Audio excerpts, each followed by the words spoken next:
Breaking news आहे Sita road मां असां शेयर कयूं पिया। 3 ॾींहं अॻु गुम थी वियल नौजवान जो तलाउ मां लाश हथायो आहे। ॻोठ हासिल चांडियो वासी नौजवान साबिन चांडियो गुम थी वियो हो, जंहिंजो अॼु लाश मिलियो आहे। पुलिस वाक़े वारे हंधि पहुची लाश रूरल हेल्थ सेंटर पहुचायो आहे। वाक़े जी जांच जारी आहे। ब्रेकिंग न्यूज़ असां शेयर करे रहिया आहियूं सीता रोड मां, जिथे 3 ॾींहं अॻु गुम थी वियल नौजवान जो तलाउ मां लाश हथायो आहे। ॻोठ हासिल चांडियो वासी नौजवान साबिन चांडियो गुम थी वियो हो, जंहिंजो अॼु लाश मिलियो आहे। पुलिस वाक़े वारे हंधि पहुची लाश रूरल हेल्थ सेंटर पहुचाए छॾियो आहे। वाक़े जी वधीक जांच जारी आहे।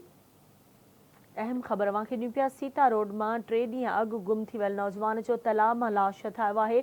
ॻोठ हासिल चांडियो वासी नौजवान साबिन चांडियो गुम थी वियो हो, जंहिंजो अॼु लाश मिलियो आहे। पुलिस वाक़े वारे हंधि पहुची लाश रूरल हेल्थ सेंटर पहुचायो आहे। वाक़े जी जांच जारी आहे। अहम ख़बर नासिन वांखे ॾियूं पिया। सीता रोड मां 3 ॾींहं अॻु गुम थी वियल नौजवान जो तलाउ मां लाश हथायो आहे।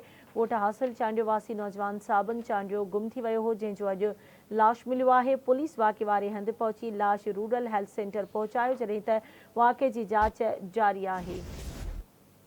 तफ़सील मालूम कंदासीं। असां लाइन ते मौजूदु आहे सीता रोड मां आवाज़ न्यूज़ रिपोर्टर राजा एन चन्ना। जी राजा, छा तफ़सील आहिनि, आगाह कजो।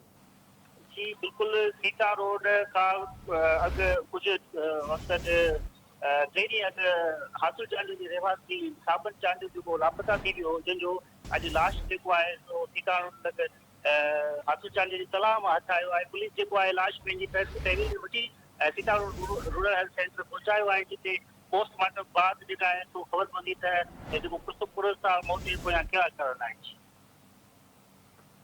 ठीकु आहे, मुंहिंजी महिरबानी राजा अपडेट करण लाइ।